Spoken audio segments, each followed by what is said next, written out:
Hello, listeners. This is Kat, and welcome back to Put Your Hands Up Podfics.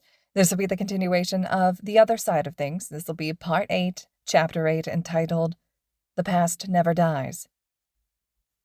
Pain bloomed on the boy's right shoulder, and with a yelp he fell to the ground, the cackling of his childhood friend echoing on the school grounds. Green eyes, filled with unshed tears, looked up at his bully, the afternoon sun bathing him in orange. Red eyes, like gleaming coals, lock on him, and thin lips curve into a smile that will haunt him. How about you do Auntie a favor and jump off a bridge? Be useful for once. He kicks him in the face then, and makes off to his home, and the boy can feel the tears finally fall.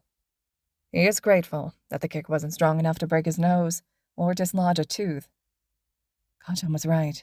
He should just take a swan dive.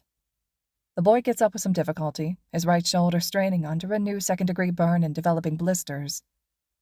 He was such a burden on his mother. He knows his mother will ask what caused the burn, and as much as he wants to keep it from her, he knows she will realize it was Kanchan. Maybe he can convince her it was an accidental quirk misfire. Lying came easy to him. Too easy. This wasn't the first time he was told to kill himself. It wouldn't be the last, would it? It was the first time Kanchan had said it. To his face, anyways. You look like shit, kid. The boy looks up dazedly at a teenager, maybe 15 or 16, and wonders if he'll get beat up even more. Just what a useless Deku deserves. The teenager doesn't seem perturbed by the lack of an answer. Red eyes, red like Kanchan's, red like pain, regarding him with a mix of curiosity and indifference. That happen often? The boy nods, once, his mother's warning of stranger danger flitting through his mind. She'd be so much better off without him. Why bother staying safe? My sensei wants to meet you, kid. The boy frowns. What high school teacher would want to talk to an elementary school kid? Run, you useless Deku, this isn't right. But maybe he can finally die. Be useful for once. Jump off a bridge. Just die already, useless freak. Before the boy can really make sense of what the teenager is saying, realize he has been slowly spiraling into one of his episodes and isn't thinking straight. The world tilts and grows black, and he knows no more. Izuku tugs idly at one of the black leather gloves he's wearing, adjusting the black surgical mask on his face one more time, and then knocks, once, twice, pauses, knocks 3 more times. The door to the compound swings open, one of the usual thugs opening the door, raising an unimpressed eyebrow at him. What you want, punk? Izuku raises an eyebrow in return, and the way the thug reacts to the way he puts one hand on his hip and shifts his feet, the other hand coming up to scratch a patch of skin the mask leaves bare. His eyes half rolling at the thug and looking to the side. He knows his demeanor is eerily similar to Overhaul, enough so the thug pales and gulps and looks like he's seen a ghost. And it's not his perfect impression of the Yakuza head or the way he draws his next words. It's that anyone who has spent any amount of time in the underworld can recognize those that are truly dangerous just by their body language, by their eyes, by their aura, like an animal instinct buried deep inside. Let me in, dumbass. When the thug doesn't move, Izuku narrows his eyes and activates his quirk, only enough to show the yellow glow of his eyes and faint wisps of purple tendrils around him. I don't have all day, and Overhaul won't like you holding me up. And it's then recognition must finally hit the thug's one brain cell, because he scrambles to open the door wide and bow deeply. Muttering an apology, Izuku rewards with a swift, quirk-powered kick to the face. Code's still the same, fuckwit. The thug moans a garbled yes, and Izuku rolls his eyes. The Yakuza are still just as pathetic. Once inside the compound, Izuku makes his way down the familiar halls to the door of the secret underground lab, typing in the same code they had used 3 years ago. He resists the urge to roll his eyes again as the passage opens. Leave it to the dying embers of glorified thugs to be both dramatic and not smart enough to back it up. No wonder it had taken a 13-year-old to fix their mistakes. It doesn't take him long to get to the main lab, and he isn't surprised to find Overhaul bent over a microscope. Izuku leans in the open doorway, posture slack and unassuming, and looking both out of place and right at home in his black slacks and dress shoes, white Oxford shirt and dark brown leather laptop bag slung over his shoulders. The teenager knocks against the doorframe, arms crossed in front of him, and watches with slight amusement as Overhaul whips around, ready for a fight, only to visibly relax at the sight of him. "Ah, Sithis. Long time no see. To what do I owe this pleasure?" Izuku smiles behind his mask. "Now, Overhaul, I heard our little passion project is ready. That true?" They're sitting across from each other in Overhaul's office, and if it weren't for Overhaul's germophobia, they would likely have been sipping tea and eating biscuits as they talk over business. As it were, however, they were merely sitting across from each other, Chronostasis and Mimic standing behind their leader with sour expressions. They had never liked Izuku, and the feeling was mutual. "So, you said you heard rumors of the permanent bullets being completed." "Well, less me and more one of my informants, though if I heard about it, so might all for one." Izuku rolls his eyes. "Though, to be frank, he doesn't view you as much of a threat, with or without the bullets, arrogant as he is." Green locks on yellow.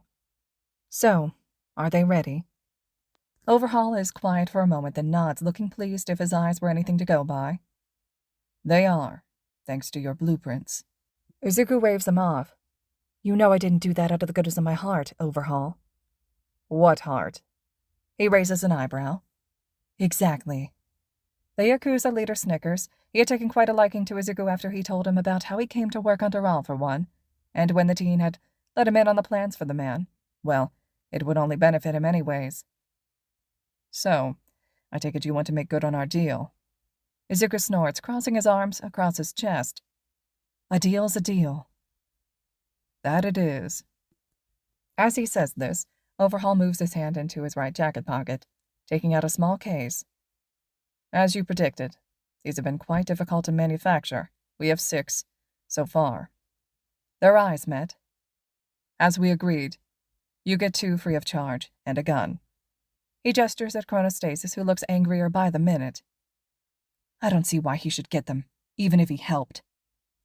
"I could have left you with nothing but the temporary bullets, and you'd still be floundering like stranded guppies. I risked my ass leaving you with the means to make the permanent stuff." Izuku's glare made the second-in-command freeze for a moment, cold sweat gathering on his back. "Now stop your whining, and give me the fucking gun and bullets." "Why do you want 2 anyways?" Chronostasis mumbles as he hands him the small firearm, and Mimic pipes up, equally annoyed by the teenager. "Yeah, 1 should be enough even for him." Izuku rolls his eyes again, putting the gun and bullet case in his bag. "The second is for someone else, dipshits." He nods once to the Yakuza leader and gets up to leave.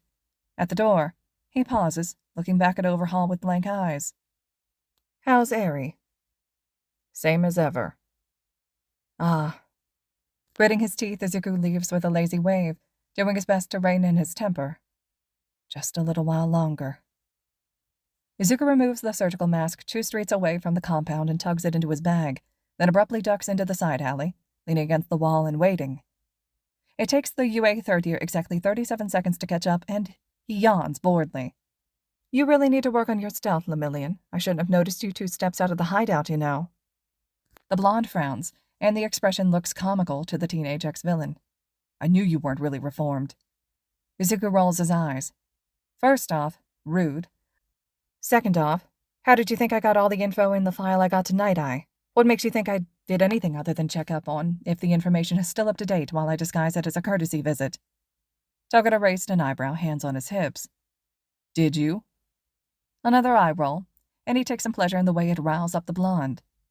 "I did. Info's still up to date." The member of the Big 3 sighs, clearly unwilling to deal with Izuku if his body language was anything to go by. "Sir would like to speak with you about the case." "Well," Izuku drawls, pushing off the wall. "Why didn't you just start with that?" Once upon a time, Izuku had thought Sir Nighteye was just the coolest. After all, he had been the only sidekick All Might ever had. Sitting before him now, however, just gave Izuku an immediate gut reaction of hating his guts. And, much like it was with Chronostasis and Mimic, the feeling appeared to be mutual. The former sidekick regarded him across his steepled fingers, and if Izuku had been a lesser man, he might have cowered at the sheer intimidating presence of him. As it were, he was just bored. "Lemillion told me he saw you come out of the Shihei Saikai hideout." "And I told Tintin that I was making sure the information was still up to date." Ignoring Togata's confused Tintin, Night-Eye's glare intensified. "That's not all." Izuku leaned back in his chair, arms crossed. Prove it. One hand moved to the phone on his desk, eyes never leaving him. Tsukauchi can be here in 15 if I call. Tsukauchi knows I went. Does he now? Yes, he does. He was just as confused as I was when it turned out you had yet to make a move on them despite all the information I handed you on a silver platter, Sasaki. Izuku's eyes were cold. Prioritize the rescue, isn't it? This is about a little girl being used for human experiments. Speaking of, the former sidekick said, ignoring the accusations. Not moving his gaze, he opened the file to the part on Eri, moving it further towards him. Why do you care? Izuku paused, caught slightly off guard. Pardon me? Why do you care about a little girl that has nothing to do with you? I've met children younger than you and held captive for Lasby, irreparably corrupted by villains, and from what I've gathered, you aren't as unaffected as you like to make it seem. You have conducted your own human experiments and have admitted in your own report that you aided Overhaul in the production of the quirk bullets. It's a miracle you stopped short of helping him make them permanent, not that it stopped him from producing them. The teenager almost laughed at the irony in the last statement. So I'll ask again. Why do you care about one random girl? Why don't you? Answer my question, please. He rolls his eyes. Oh, since you're asking nicely. Voice dripping with sarcasm, he grabs for the file, only slightly surprised Nighteye lets him take it. Eri was doomed the moment her quirk manifested. All the misfortune in her short life stems from it, and she's been forced to endure things that no one should be. Is it so surprising that a quirkless villain victim would sympathize? He throws the file back on the desk, page open to the underground lab layout. If I thought I could have gotten away with it, I would have gotten her out of there the first time I met her. Being honest with you, Sasaki, I was quite close to just doing your job for you earlier. You sound angry. That was Togata, and Izuku had to give it to the blonde. He was more observant than he pegged him for. Course I am. That asshole keeps cutting her open and then reforming her with his quirk, with no regard for her mental or physical well-being. I told him over and over that there were half a dozen ways to get her DNA in easier ways, but it wasn't convenient enough. Again, why do you care? Izuku contemplates for a moment, then leans forward, hands pressed together as if in prayer, as he regards the man before him.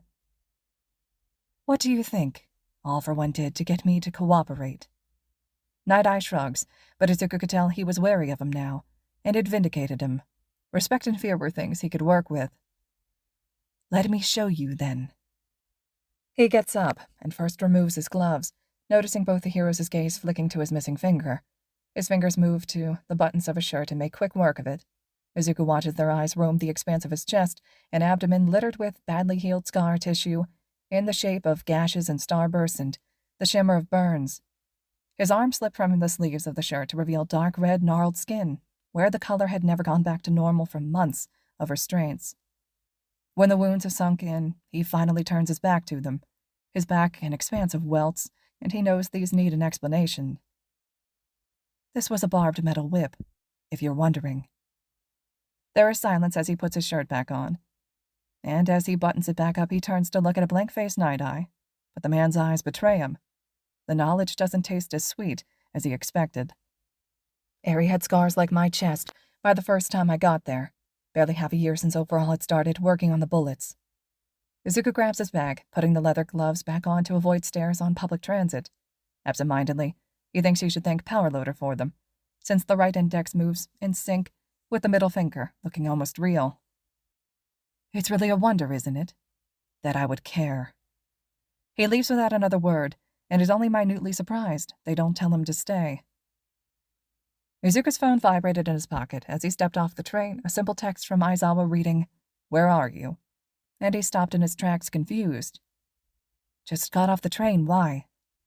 Hurry up, problem child. He frowned at his phone. Really, Eraser could be a bit more polite. Putting his phone back in his pocket and shrugging, he hurried to the gates of UA, looming a little ahead.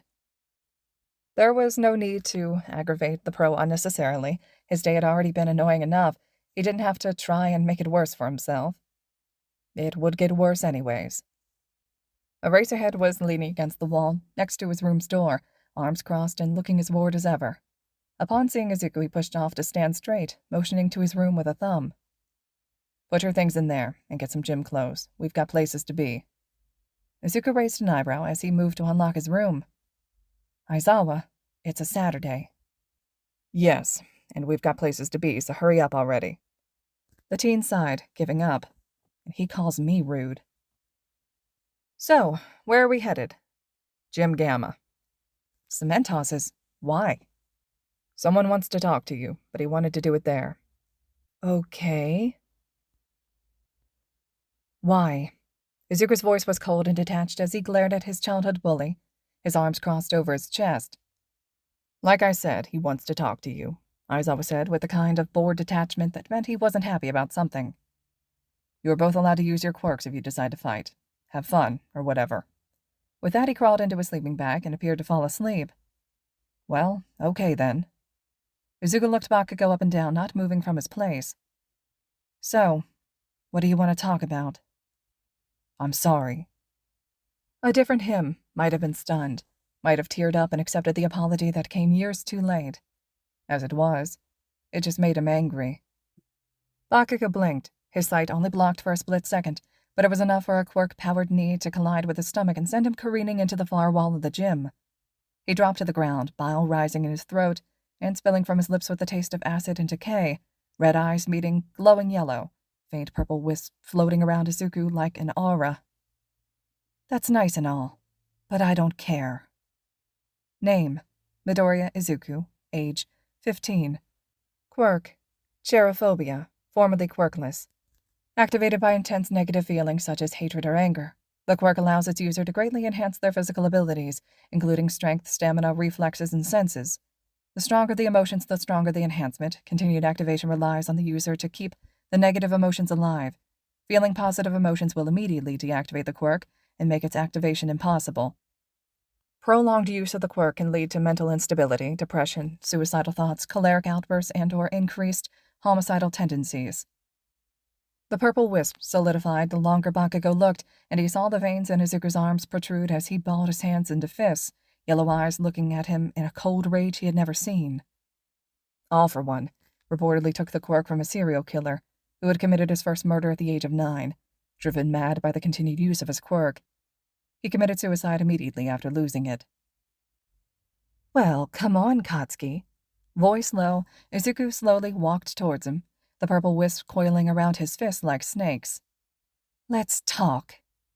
Bakugo moved out of the way of Izuku's punch on instinct alone, the smell of caramel cloying sweetly in the wake of the small explosion he'd used to get away from an attack that would surely have sent him flying into the wall again. That first kick to the stomach had been powerful, but he suspected that hadn't been the extent of what Izuku could do with it. He wishes he knew what the quirk actually did. Bakugo grabbed at Izuku's wrist as he aimed for another punch, moving his free hand to the ceiling and letting off an explosion to propel them to the ground. Izuku crashed into the floor feet first, a crater forming as he grabbed the front of Bakugo's shirt and flipped him over, followed by a kick to the side. He felt one of his ribs crack as he was sent rolling across the broken cement floor, coughing up more bile as he came to a stop some feet away. You're pretty pathetic, you know. Red and yellow met across the gym. What? Did you think I'd fall all over myself to forgive you like when we were little? Don't make me laugh, Katsuki. No. His voice came out raspy, and his throat hurt from the stomach acid. I just think you deserve to know. How quaint. If the sarcasm hadn't been dripping from his voice, the slow, mocking clapping would have made his feelings obvious.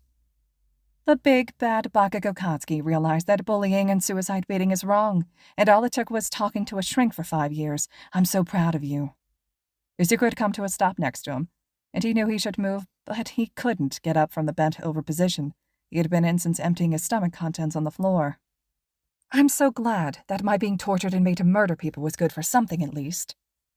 Why? Izuku raised a green eyebrow, crossing his arms over his chest again.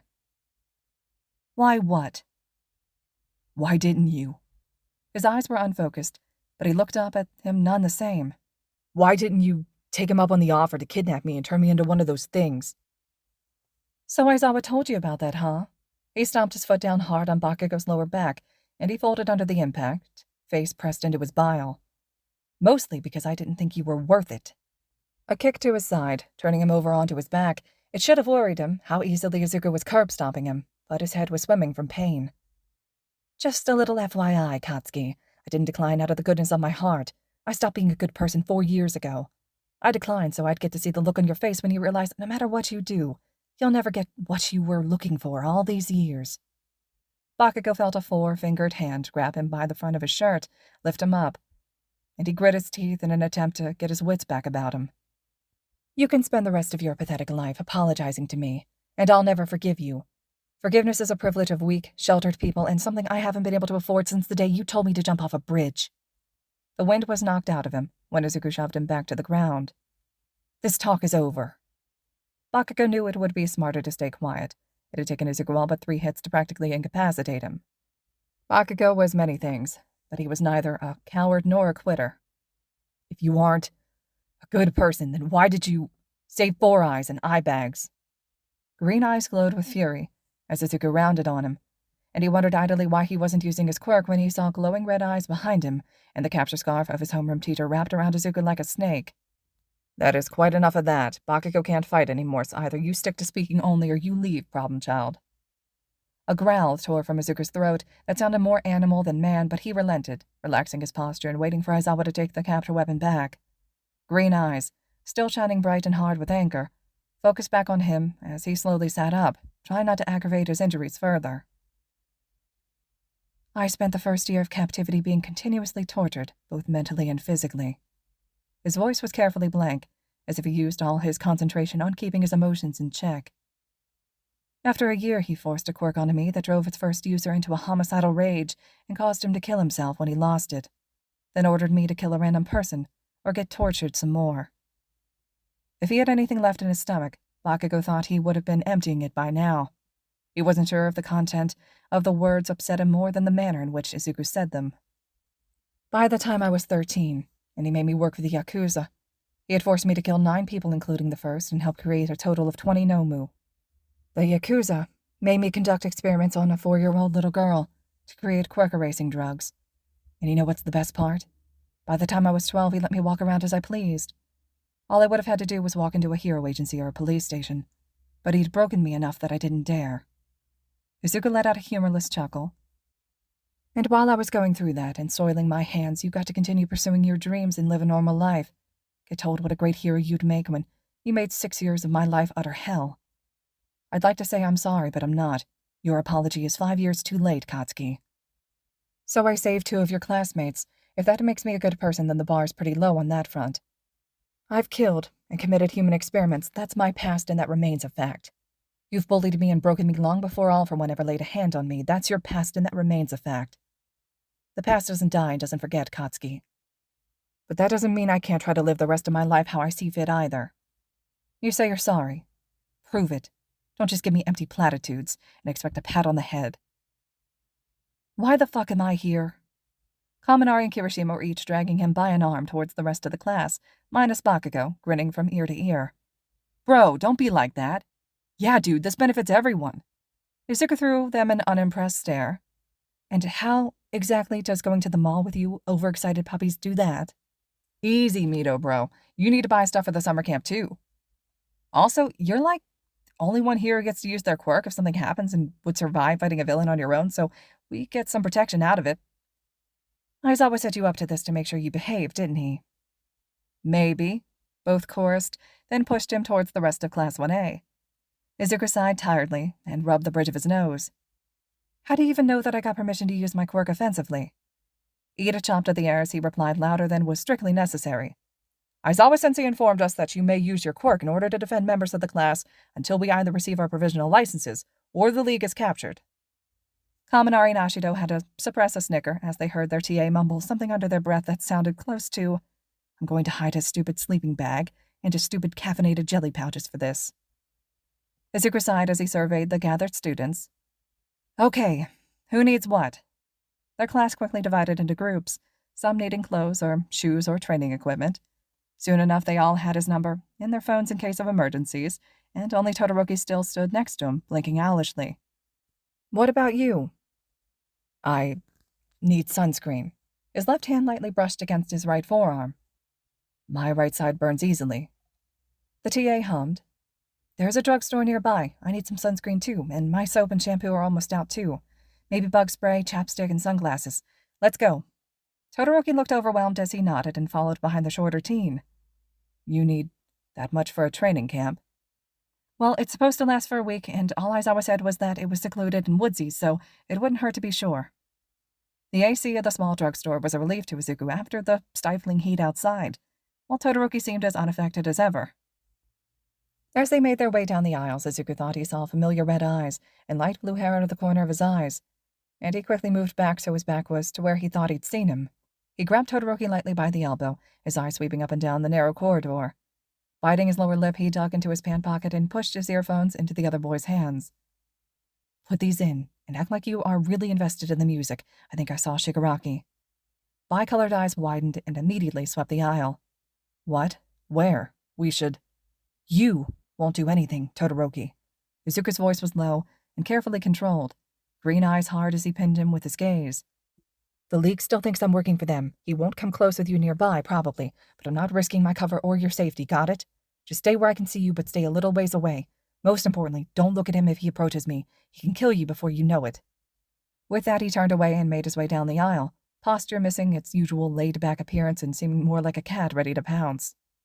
Something in Todoroki urges him to ignore Izuku's warning and follow him, but he stays rooted to the spot, slowly putting the earphones in and trying to look invested in the various types of sunscreen, watching his TA out of the corner of his eyes. Before, he might have thrown caution to the wind, itching to free Shigaraki the first chance he got. But he had seen Bakugo after his attempts to reconcile whatever was between him and Izuku, and that had been after 2 days of healing from Recovery Girl. It hadn't been pretty. So he stood back and watched as a hooded figure made their way towards Izuku, and if he hadn't been looking for it, he would have thought it was just someone asking for advice. It was interesting how much he could miss if you didn't know the signs or were distracted. Izuku kept his eyes on the medical supplies in front of him, never fully turning towards Shigaraki, who kept his face angled so Todoroki couldn't see his lips. What are you doing here? Can't I catch up with my precious baby brother? Shigaraki was crouched down, inspecting different kinds of eye drops, his habit of four-finger grips present despite his special gloves. You know that's not what I'm asking, Tomuni. Are you going to the summer camp with the hero brats? If Izuku was surprised by his question, he didn't show it. Not that Shigaraki expected him to. He was always the calmer between the two. His brother turned from the Band-Aids to the bug bite lotions, grabbing 2 different brands and making a show of comparing them. Yeah, how do you know about it? I wasn't even told where it was. Our other spy tipped us off. She's going to give a location once you get there. That got a reaction out of him, albeit only a subtle raise of his eyebrow, as he picked up one of the lotions and dropped it in his handbasket. Oh? She that desperate for cash? Apparently. Some accident with her parents' work or something. I didn't care enough to ask. Izuku's eyes surveyed the shelf again, then grabbed an ointment and held it out to Shigaraki. This one's got cortisone. It'll help with the itching. I know it gets worse during summer. As the villain took the ointment with a low snort, he stood up, slipping a micro SD into his other hand, shadowed by their bodies. See you around, Izu. Todoroki watched Shigaraki leave around the corner and released a breath he hadn't realized he'd been holding, finally focusing back on the sunscreen and grabbing the one Fuyumi had recommended that morning. Can I have my earphones back? Bicolored eyes met green ones, sighing lowly as he removed them and held them out. You were all the way down the aisle, and I still got tense. Izuku chuckled as he grabbed a bottle of sunscreen as well, different from the one the taller teen had grabbed, stronger and meant for allergic skin.